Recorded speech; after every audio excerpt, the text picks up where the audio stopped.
자, 여러분 안녕하세요. 오늘은 이제 연극의 두 번째 시간입니다. 저번 시간에 이어서 우리가 본격적으로 연극 관련 텍스트를 읽기 전에 연극이란 무엇인가, 연극의 어떤 특징, 개념, 또 기원, 또 연극의 종류, 이런 전반적인 내용에 대해서 지금 개관하고 있는데, 지금 제가 비추고 있는 이 사진은 프랑스 화가 샤를 잘르베르의 작품인데, 오이디푸스와 안티고네라는 1842년 유화입니다. 그죠? 그래서 유명한 그리스 이제 비극의 소재가 된 오이디푸스와 관련된 그림이고, 이제 우리가 저번에 한번 봤지만 여기 이제 그 오이디푸스 안티고네 관련된 또 그림인데, 자기 두 눈을 찌르고 나서 이제 앞을 못 보는 상황에서, 그죠? 예, 그 관련 그림입니다. 이 그림도 굉장히 유명하죠.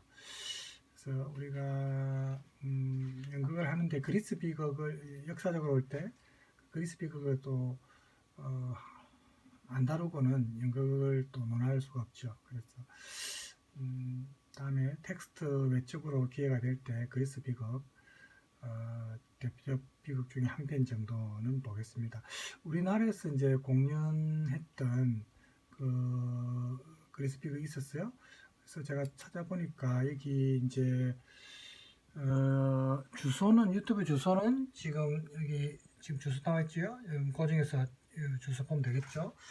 이게 시간이 1시간 38분 15초, 약 1시간 40분입니다. 황정민도 나오고 지금 유명한 배우지만은, 그래서 요거 이제 좀 시간이 길어서 제가 수업 시간에 보여드릴 수는 없고, 여러분이 개인적으로 보시고 싶은 분은 아까 그 주소로 들어가서 보시기 바랍니다. 전편이 이제 다 이렇게 있습니다. 예. 자, 그러면 저번 시간에 이어서 조금 더 연극과 관련해서 내용을 보도록 하겠습니다. 어쨌든 비극과 희극에 대해서 한번 알아보려고 합니다. 학습 목표는 다음과 같습니다. 비극에 대해서 말할 수 있다, 희극에 대해서 말할 수 있다, 희비극에 대해서 말할 수 있다. 이제 이 수업을 처음부터 끝까지 다 들은 학생은 누군가가 비극이 뭐야, 희극이 뭐야, 희비극이 뭐야 라고 물어본다면은 비극이란 무엇인지, 그러니까 희비극은 말 그대로 비극과 희극이 섞여 있는 겁니다. 실제로 작품 중에 희비극 작품들이 많습니다. 유명한 작품도 있고, 처음에 비극으로 시작했다가 나중에 결말이 희극처럼 끝난다든지 이렇게 섞여 있는 형태라고 볼 수 있습니다. 셰익스피어의 4대 비극에 대해서 간략하게 조금 또 이야기 나눌 거고, 셰익스피어의 햄릿, 그리고 희극이란 무엇인지, 셰익스피어의 그 한여름밤의 꿈에 대해서 또 이야기 나누고, 희비극이 뭔지, 그리고 셰익스피어의 로미오와 줄리엣, 다음으로는 추가적으로 부조리극이란 게 있는데 그것도 좀 겉핥기식으로 알아보고, 사무엘 베케트의 부조리란 말은 말 그대로 부조리하다, 불합리하다, 그죠? 그런 의의 의미는 아시죠? 부조리하다, 불합리하다 할 때.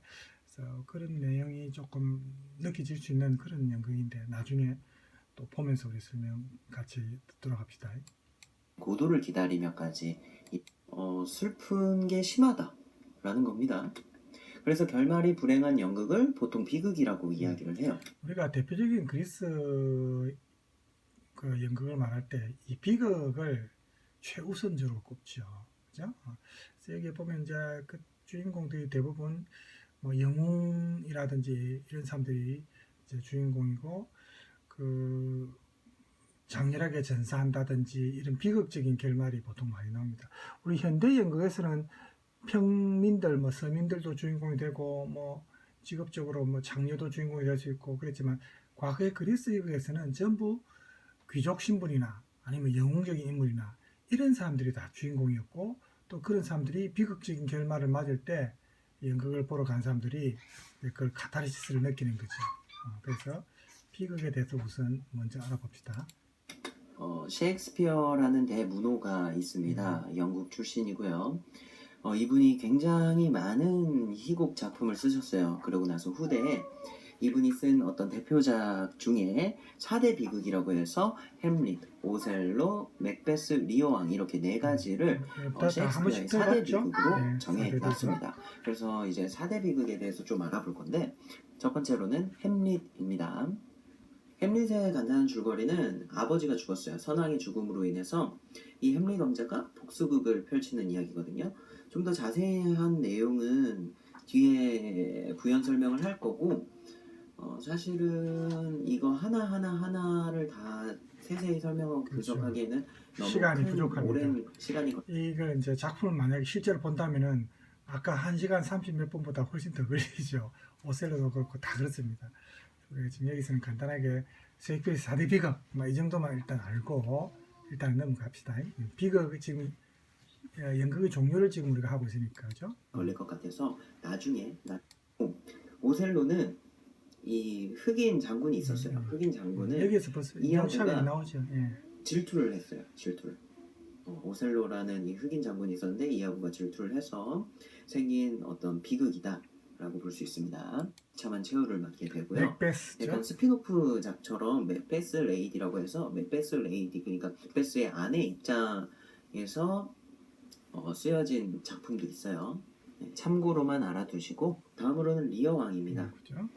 리어 왕은요, 리어 왕이 이제 노쇠해서 이제 자신의 딸들한테 어떤 재산을 분배하려고 자신의 사랑에 대한 것을 한번 표현해봐라 라고 얘기하는데 막내딸만 제일 사랑하고 있던 막내딸만 어떻게 사랑을 말로 표현합니까? 뭐 이런 식으로 해가지고 제일 솔직하죠. 재산 막내딸이 사실은. 네. 거짓으로 사랑을 고백했던 첫째 딸과 둘째 딸은 그래서 리어 왕이 좀 명성을 얻게 어리석었죠. 되고 네. 어떤 재산도 진실을 많이 얻게 진정성을 되는데 몰라주고 어쨌든 그런 플롯이 하나가 있고 다른 플롯으로는 글로스터가가 나오는데 리왕 밑에 있는 어떤 장군이라고 쉽게 보시면 돼요. 어쨌든 어떤 명성과 명예가 있는 고위 관직인데 그에게는 아들 에드먼드와 에드가가 있었어요. 형이 에드거고 동생이 에드먼드인데 에드먼드가 어떤 권력을 잡고 싶어서 사람들을 속이고 결국에 뭐 글로스터는 눈도 잃게 되고 리어 왕 같은 경우에는 리어 왕과 영화로도 많이 막내딸 나왔습니다. 코델리어까지 사실은. 그죠? 네. 죽게 되는 어떤 이야기를 그리고 있습니다. 그렇다면 셰익스피어의 햄릿은 왜 비극일까요? 그 큰 이유는 햄릿의 아버지에 대한 복수가 성공은 하긴 했어요. 허나 완벽하게 성공하지는 못했다는 겁니다. 물론 클로디어스 숙부 그러니까 삼촌을 죽이기는 했지만 복수를 하기까지의 많은 희생이 있었습니다.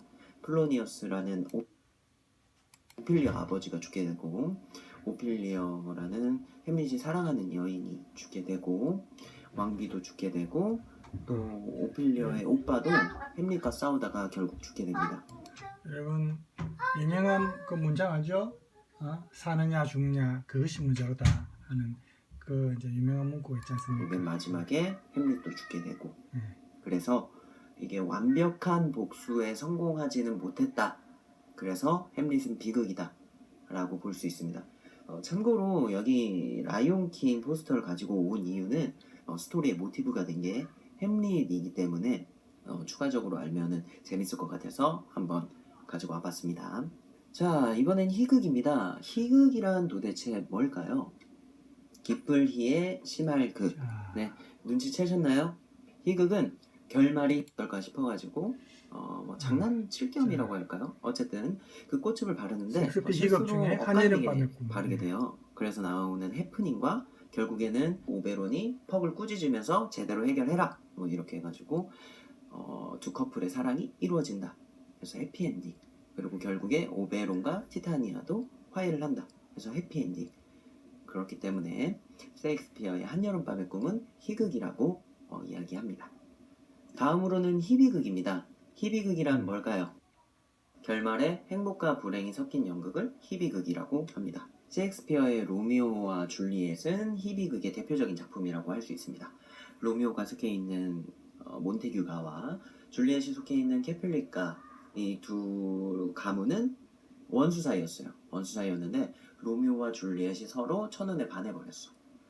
그래서 사랑을 약속하고 이건 이제 줄거리는 너무나 많이 알려져 있어서 제가 생략하겠습니다. 그래서 이런 희극의 연극의 종류가 이렇게 이제 비극, 희극, 희비극 이렇게 있다는 정도 우리가 알고, 자, 그 다음으로 넘어갑시다. 자, 그다음. 안녕하세요. 목소리 좋은 사람 냄새 나는 선생님입니다.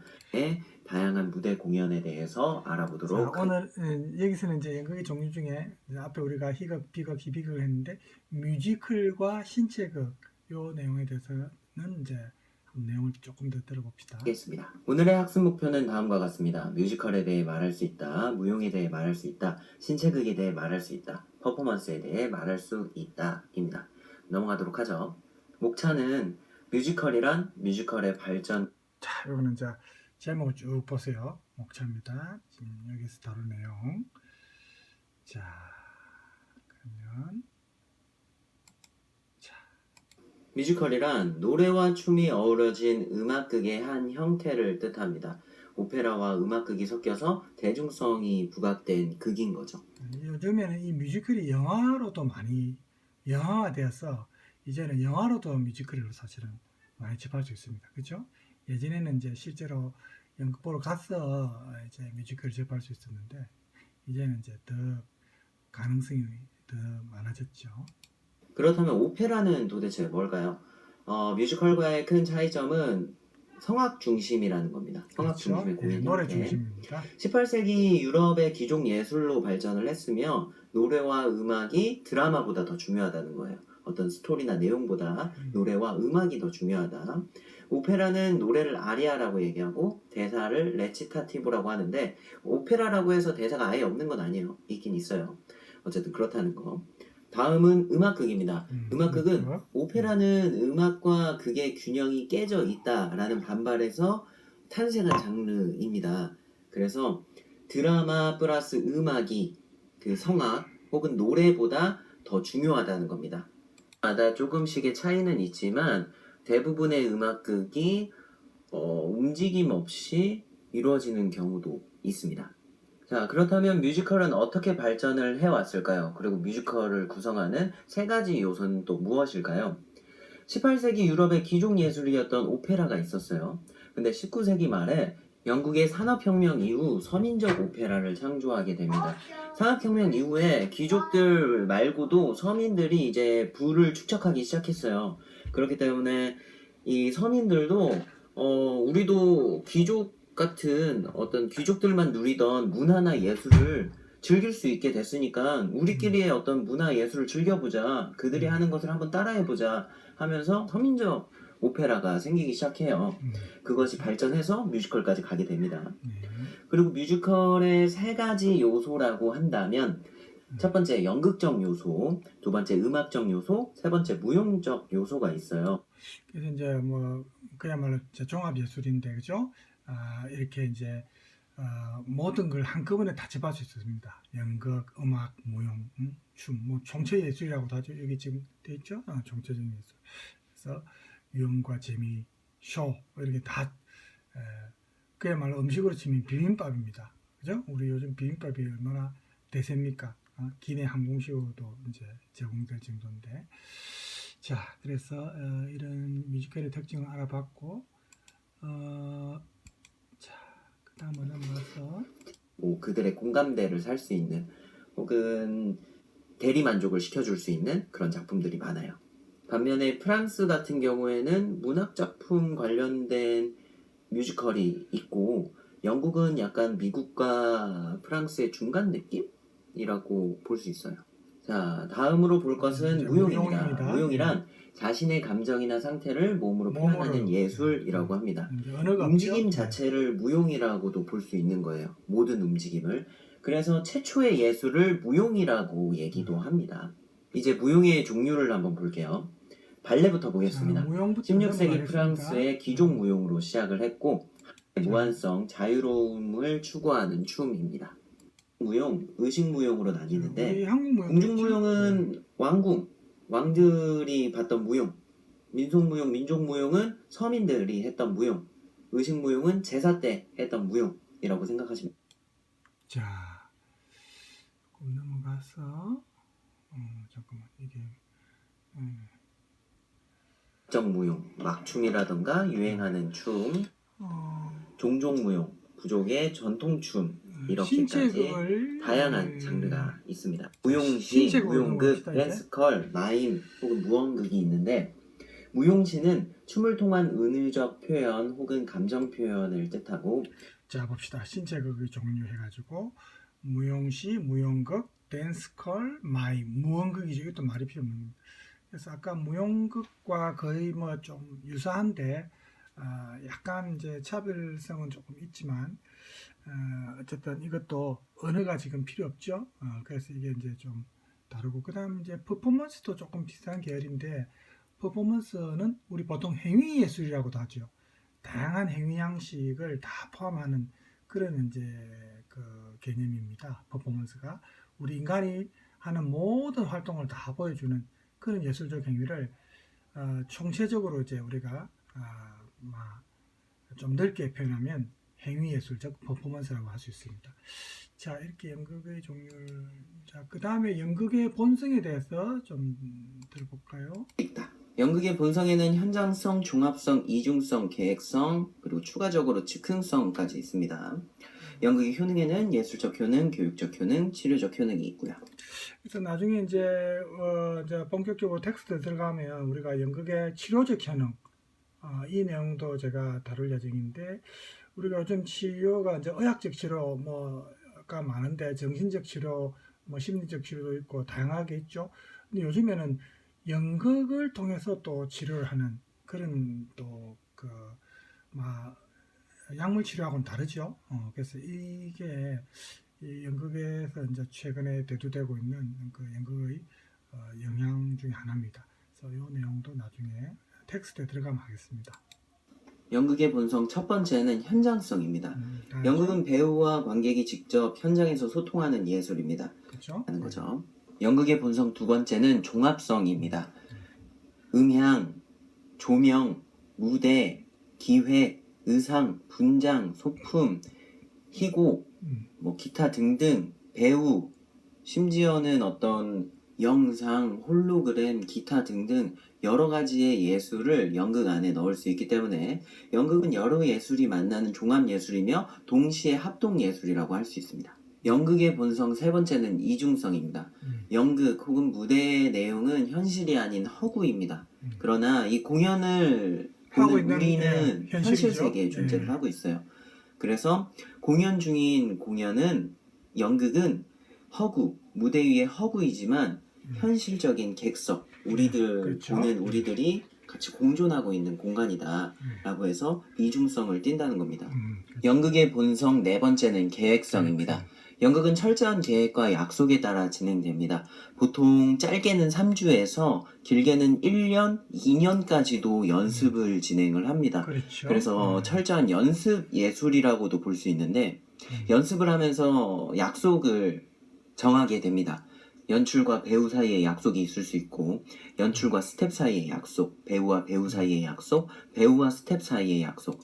이제 이런 게 전부 이제 약속에 의한 거니까 계획성이라고 이제 표현을 한 건데 물론 또 우리 뭐 적극적으로 그죠? 거기에서 이제 막 배우가 막 약간의 변형을 가는 경우도 있습니다만 다른 예술 장르에 비해서는 이제 좀 적은 편입니다. 뭐 영화나 우리 다른 이제 장르에서는 배우가 그죠? 그 어떤 상황에 맞게 임기응변으로 조금 다르게 표현할 수도 있고 또 감독이 그걸 용인해주고 뭐 이런 경우가 많이 있는데 연극은 그런 경우가 좀 드뭅니다. 그죠? 그래서 이게 이제 연극의 특징 중에 하나고 그 다음에 이제 적흥성이죠. 계획성 다음에 적흥성도 있다 이 말입니다. 연극의 본성 다섯 번째, 마지막 즉흥성입니다. 대부분의 사람들이 즉흥을 그냥 있는 그대로 표현하면 되는 거 아니냐고 쉽게 생각하는 경우가 있어요. 하지만 즉흥은 그렇지 않다는 거. 일단 사전적인 의미는 다음과 같습니다. 그 자리에서 바로 일어나는 감흥 또는 그런 기분. 사람들은 이 애드립이라는 거, 즉흥 연기라는 게 대사를 까먹었을 때 넘기는 거 정도로만 알고 있지만 그렇죠. 장면의 목적에서 벗어나면 안 됩니다. 그러니까 그 대사가 조금 틀릴 수도 있고 막 여기 말하는 애드립처럼 적석에서 약간의 임기응변을 할 수 있지만 실제 의도한 내용과 다른 그런 동작이나 그런 대사 내용을 해서는 안 되죠. 그게 이제 연극의 본질인데 여기서 적응성이라 해가지고 임의적으로 배우 마음대로 그렇게 원래의 목적에서 벗어난 내용을 이제 표현할 수는 없죠. 그런 의미의 접근성 아닙니다. 그죠?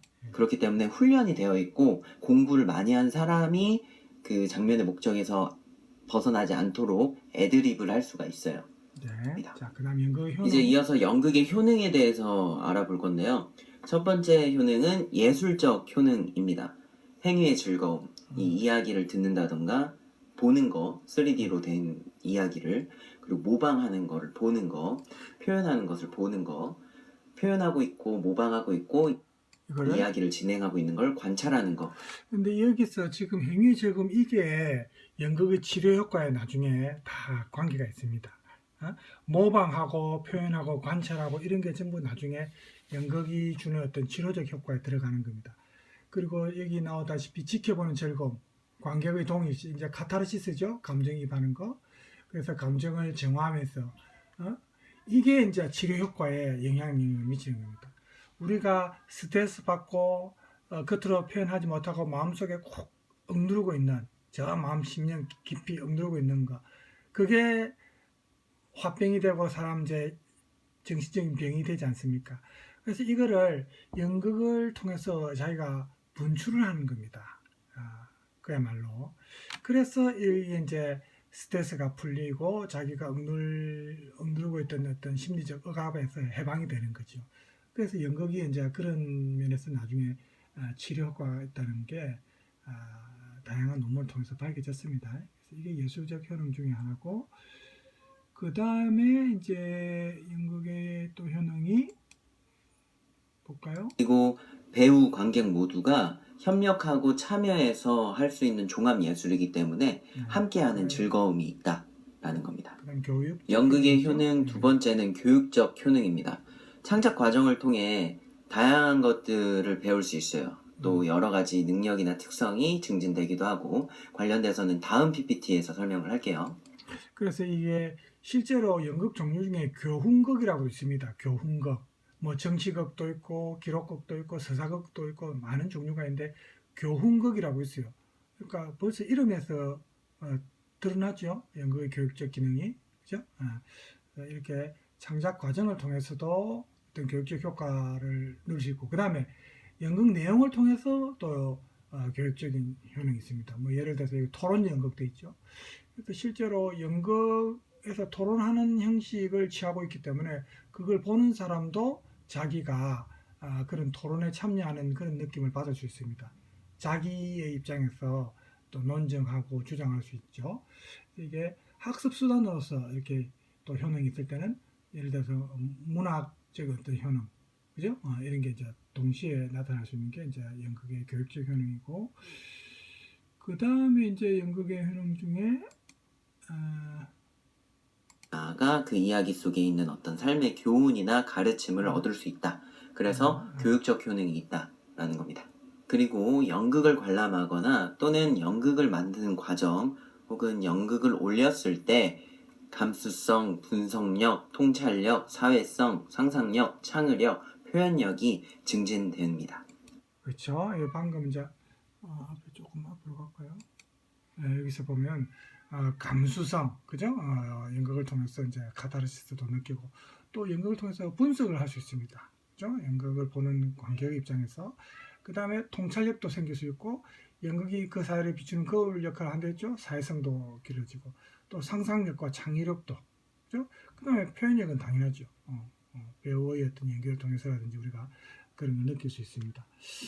자, 그 다음에 이제 번째는 치료적 효능입니다. 예. 지켜보기의 치료적 효능, 그러니까 거울 치료 기법이 있을 수 있고, 창조와 경험의 치료적 효능, 역할 바꾸기가 있을 수 있고, 이런 식의 활동을 통해서 실제로 심리 상담이나 정신치료, 심리치료 때 많이 사용되기도 해요. 실제로 있는 기법들도 많고, 그래도 좀 대중적인 방법의 예를 들자면 사이코 드라마 같은 게 있을 수 있겠죠. 그러면서 나 사이코 드라마가 치료적 효능이 있으면 다행인데 또 어떤 건 좀 벗어났지만 그걸 보고 또 모방하는 사람도 있어요. 정말 사이코 그 일반인은 그렇게 안 하겠죠. 사이코적 기질이 있으니까 아마 그걸 하겠지만 그래서 그게 사실은 그 동전의 양면 같은 막 그런 측면이 있습니다. 사실은. 자신과 상대에 대한 감정도 이해하고 문제도 이해하고 자신이 평소에는 내지 못했었던 감정도 한번 내보면서 정화도 느끼고 해소도 느끼고 배변도 느끼고 공감도 느끼는 어떤 카타르시스를 느끼면서 자신의 문제를 해소하는데 해결하는데 도움이 되는 거죠. 자, 연극의 본성 오늘의 수업을 정리하면 다음과 같습니다. 자, 정리하는 걸 이제 우리가 시간 관계에서 생략하고 그 다음 이제 연극의 구성원은 뭐 다 아시겠지만 우리 배우와 관객이죠. 배우와 관객에 대해 알아보도록 하겠습니다. 오늘의 학습 목표는 다음과 같습니다. 배우에 대해 말할 수 있다. 연기의 종류에 대해 안다. 관객에 대해 말할 수 있다. 자, 연극의 구성원을 알아보기 전에 연극의 필수 구성 요소는 무엇일까요? 예전에 연극의 4요소라고 해서 배우, 관객, 무대, 희곡이라고 배운 적이 있을 겁니다. 그렇죠. 거기에서 3요소도 있었는데 조금 달랐죠. 배우와 관객 무대로 보는 경우도 있고 배우와 관객 희곡으로 보는 3요소도 있고 그렇지만 빠지지 않는 것은 배우와 관객 아닙니까? 그죠? 사람마다 조금의 차이는 있지만 3대 요소, 3요소라고 한다면은 추구하는 연기 스타일도 비슷한데요. 쌤이 추구하는 연기 스타일은 액션보다 리액션, 즉 반응 중심의 연기 스타일을 가지고 있습니다. 어원입니다. 다음으로는 배우의 본질입니다. 배우는 연극이나 영화에서 자신이 맡은 배역을 자신의 말과 몸짓으로 표현하는 사람입니다. 또한 배우는 역할을 맡아 관객에게 어떤 하나의 이야기를 전달해주는 사람이기도 합니다. 따라서 배우는 정확한 발음과 발성, 말과 신체의 표현력, 신체의 유연성, 감정의 풍부함을 위해 항상 훈련해야 합니다. 그래서 연극 배우가 사실은 어려운데 여기 지금 잘 나타냈죠. 연극 배우는 일반 연기자보다 조금 더 방금 말한 이런 내용이 확실히 뛰어나야 됩니다. 그죠? 그 마이크 달고 물론 요즘엔 작은 마이크도 달고 하지만은 정확한 발음이나 발성, 벌써 목소리가 이 연극 배우는 좀 타고나야 됩니다. 그죠? 물론 노력에 의해서 자기가 막 소금을 맞으면서 막 목을 틔워서 하는 사람도 있지만은 그 다음에 이 말과 신체의 표현력. 연극은 영화나 다른 드라마보다 우리 TV 드라마 이런 것보다는 좀 더 조금 격하게 표현하죠. 그죠? 그래서 이런 어떤 표현력, 그 다음에 감정의 풍부함, 또 신체도 유연해야 됩니다. 몸으로 보여줘야 되니까. 그래서 사실은 다른 어떤 영화 배우나 드라마, TV 연기자들보다 훨씬 더 좀 힘든 직업. 그러면서도 돈은 그렇게 많이 벌지 못하죠. 좀 힘든 직업이 배우입니다. 연극 배우입니다. 배우의 스타일은 굉장히 다양합니다. 한 사람당 한 가지의 스타일을 갖고 있다고 해도 무방할 정도로 말이죠. 그렇지만 크게 두 가지로 나눠 보겠습니다. 배우는 크게 배역에 대한 자세한 관찰을 통해 외적 모방으로 배역을 표현하는 사람이 있고 배역의 감정에 대한 깊은 공감으로 그 배역을 표현하는 사람이 있습니다. 무엇을 설명을 할까 고민을 하다가 쌤이 생각하는 가장 큰 그리고 대표적인 차이점 한 가지를 짚고 넘어가려고 합니다. 그것은 바로 공간성입니다. 무대 연기는 상대적으로 관객과 무대와의 거리가 멉니다. 그리고 관객들은 인물, 배우, 배경, 장소 등 전체를 볼 수 있습니다. 따라서 연극은 쉼없이 움직여야 되고 필요에 따라서는 과장된 연기와 그렇죠. 관객 맨 액션이 끝에 강해야 앉아있는 되니까요. 사람까지 들릴 수 있도록 큰 목소리, 발음이 중요시 됩니다. 그렇죠. 물론 요즘에는 좀 더 자연스럽고 사실적인 연기로 가는 추세긴 하지만요. 그렇죠. 반면 요즘에는 좀 그런 이제 장비가 많이 발달해서 요즘에는 아까 말했다시피 작은 소형 마이크나 이런 것도 이제 몸에 좀 달고 하니까 목소리도 조금 더 잘 들리게 할 수 있고 이제 문명의 이기를 이용해서 예전보다는 좀 나아졌지만 그래도 어쨌든 연극 배우가 다른 예술가들에 비해서 좀 방금 말한 이런 점이 연습을 통해서든 선천적으로든 어쨌든 뛰어나야 됩니다. 그죠? 자, 그 다음에 나눌 수는 있습니다. 그리고 좋은 연기 안에는 살아있는 연기라는 게 있습니다. 살아있는 연기란 현장에서 상황과 상대에게 집중을 해서 즉각적으로 생생한 반응을 만들어내는 연기를 뜻합니다. 이러한 살아있는 연기는 같은 장면을 계속 반복해도 매번 다른 연기를 만들어낼 수밖에 없습니다. 그렇죠.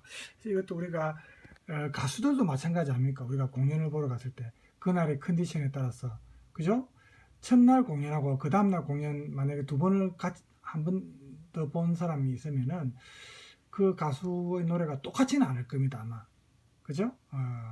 그 전날 들었던 거하고 좀 다를 수가 있고 미세한 차이지만 그죠? 이런 게 이제 현장성 라이브의 묘미라고 볼 수 있겠죠. 왜냐하면 연기는 기본적으로 자극에 대한 반응이기 때문입니다.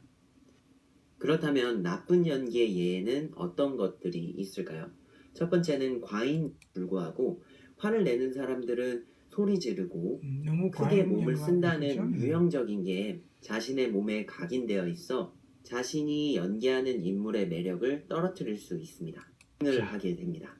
때문에 이러한 연기들은 지양할 필요가 있습니다. 그렇다면 캐릭터는 어떻게 만드는 걸까요? 배역. 배역의 창조에 대해서 알아보도록 하겠습니다. 배우의 그래서 항상 뭐 영화 배우도 마찬가지고 뭐 이건 연극 배우한테만 사실 해당되는 게 아닙니다. 그 배역을 맡게 되면은 벌써 이제 그 배역에 대해서 어떤 연구를 시작해야 됩니다. 그야말로 그 배역에 몰입해야 되죠.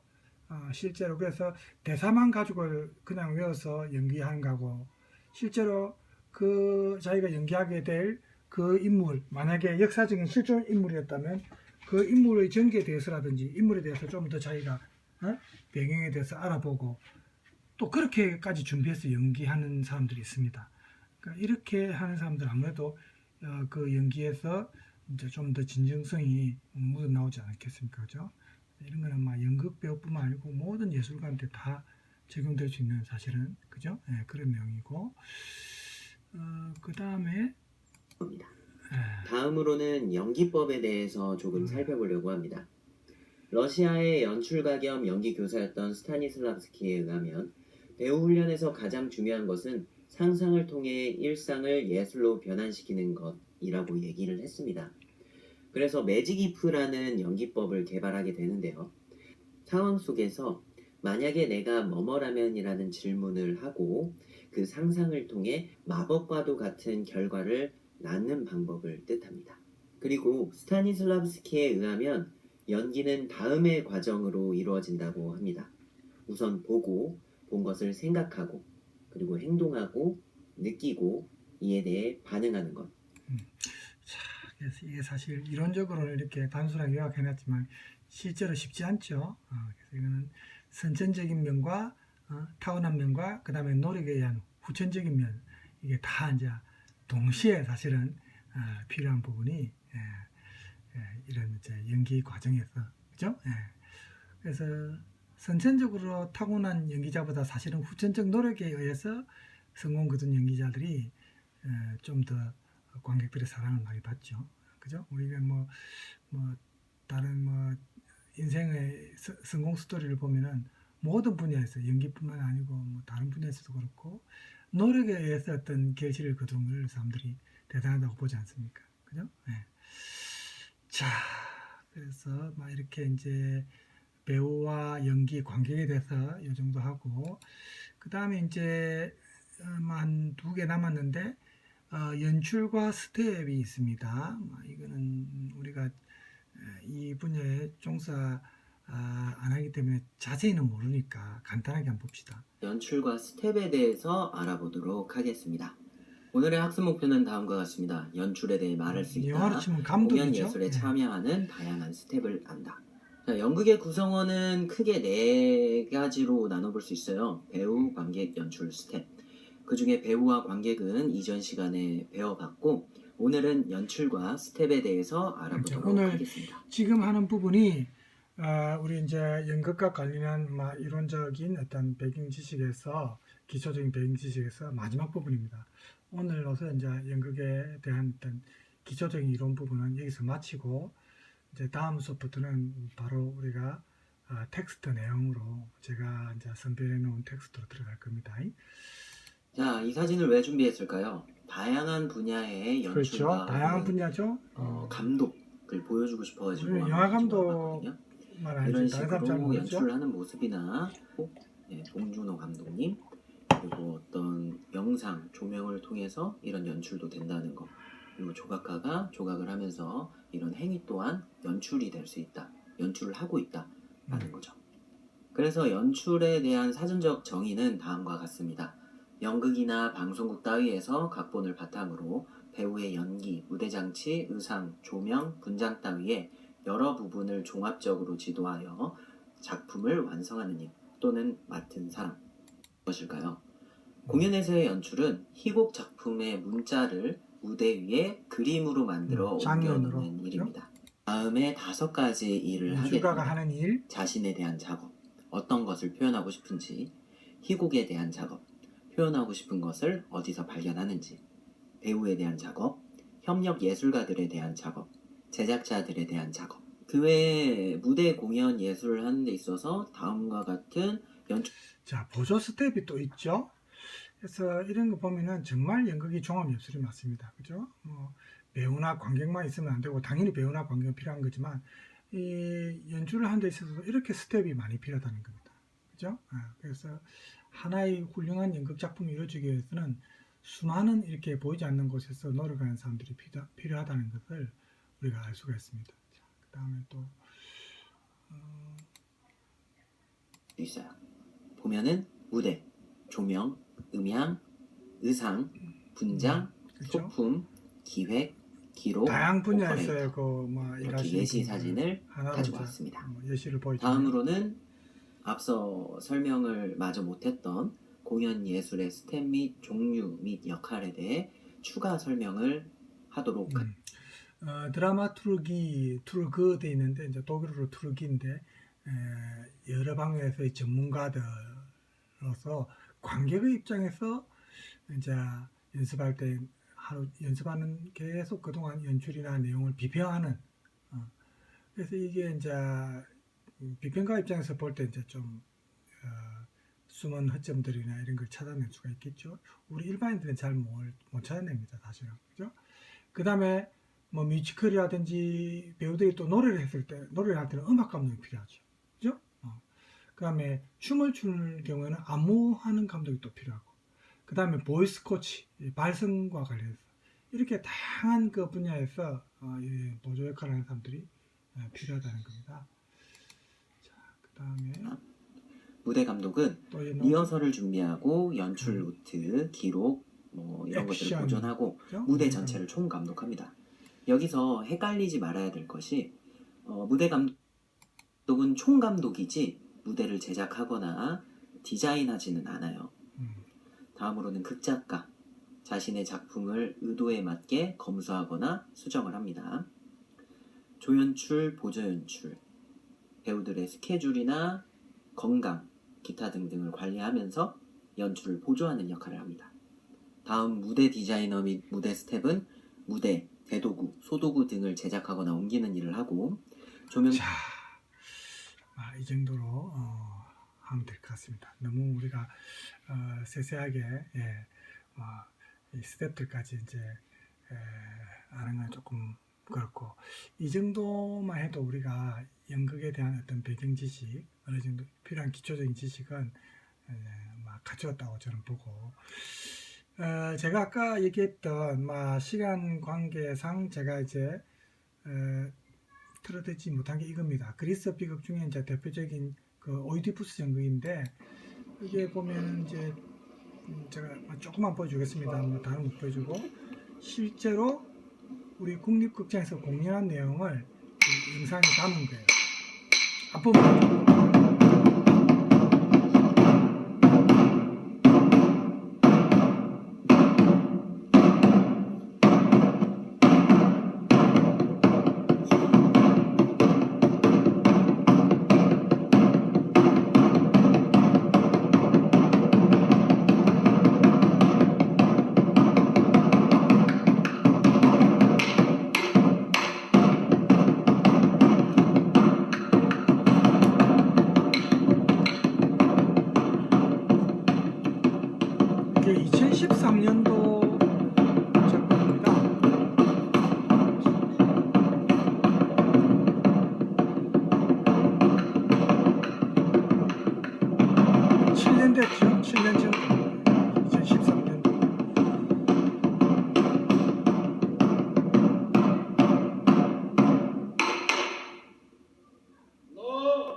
그대들은 놀라게 했는가? 그래서 발성이 다르죠. 무엇이 그대들은 여기까지 오게 했는가?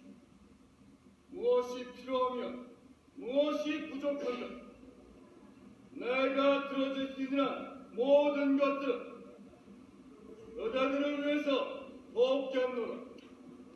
왕이시여, 저는 제우스 신을 모시는 제사장이며 연로한 자와 연소한 자 모두를 대표해서 이 자리에 섰습니다. 지금 왕께서도 보고 계시듯 우리 도시 도처엔 죽음이 깔려 있습니다. 대독은 터지고 카드모스 가문은 쇠약해졌으며 고통과 두려움의 비명이 온 나라를 가득 채우고 있습니다.